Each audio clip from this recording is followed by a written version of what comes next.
జై శ్రీరామ్ అండి. ఇప్పుడు మనం భగవద్గీత 11వ అధ్యాయం విశ్వరూప సందర్శన యోగంలోని 22వ శ్లోకాన్ని నేర్చుకుందాం. ఈ శ్లోకాన్ని చిన్న చిన్న పదాలుగా చేసి నేను 2 సార్లు చెప్తానండి. మొదటిసారి మీరు విని రెండోసారి నాతో పాటు చెప్పండి. రుద్రాదిత్యా రుద్రాదిత్యా వసవో వసవో ये च साध्याः साध्याः विश्वेस्विनौ मरुतश्चोष्मपाश्च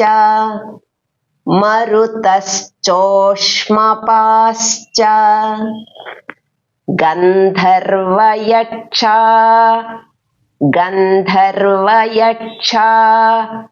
सुरसिद्धसङ्घाः वीक्षन्ते त्वां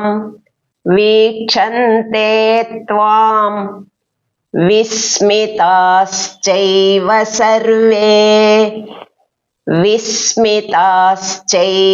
सर्वे. ఇప్పుడు మళ్ళీ రుద్రాదిత్యా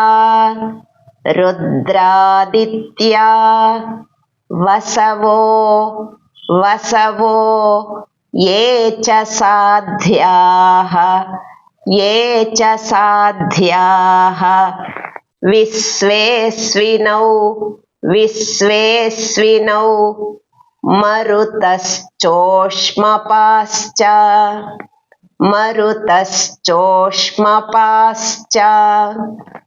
గంధర్వయక్షా సురసిద్ధసంఘాः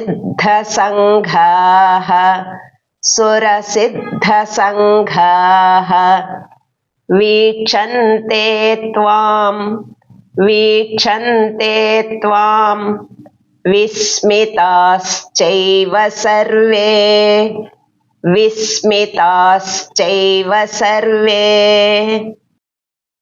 ఇప్పుడు ఈ శ్లోకాన్ని ఒక్కొక్క లైను నేను 2 సార్లు చెప్తానండి. ఇది కూడా మొదటిసారి మీరు విని రెండోసారి నాతో పాటు చెప్పండి.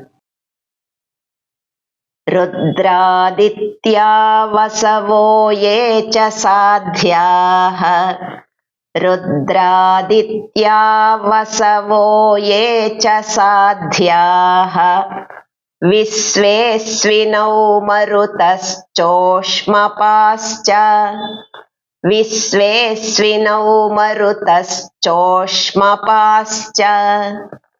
గంధర్వయక్షా సురసిద్ధసంఘాः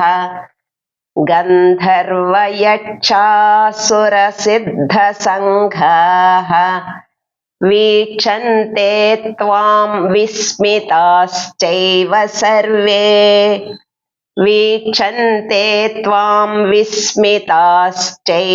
సర్వే. ఇప్పుడు మళ్ళీ రుద్రాదిత్యా వసవో ఏ చ సాధ్యాః రుద్రాదిత్యా వసవో ఏ చ సాధ్యాః విశ్వేస్వినౌ మరుతశ్చోష్మపాశ్చ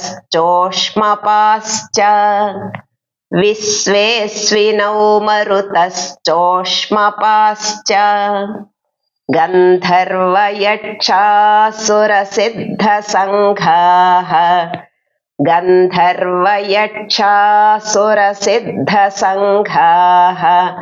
వీక్షన్తే త్వాం విస్మితాశ్చైవ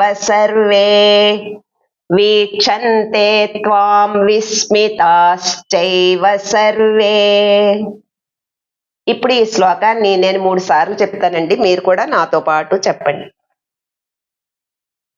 రుద్రాదిత్యా వసవో ఏ చ సాధ్యాః విశ్వేస్వినౌ మరుతశ్చోష్మపాశ్చ గంధర్వయక్షా సురసిద్ధసంఘాः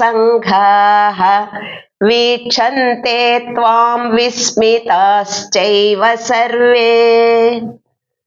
रुद्रादित्या वसवो ये च साध्याः विश्वेस्विनौ मरुतश्चोष्मपाश्च गन्धर्वयक्षासुरसिद्धसङ्घाः वीक्षन्ते त्वां विस्मिताश्चैव सर्वे रुद्रादित्या वसवो ये च साध्याः विश्वेस्विनौ मरुतश्चोष्मपाश्च गन्धर्वयक्षासुरसिद्धसङ्घाः वीक्षन्ते त्वां विस्मिताश्चैव सर्वे जय श्रीराम।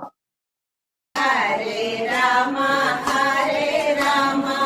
राम राम हरे हरे, हरे कृष्णा कृष्ण कृष्ण हरे हरे, हरे राम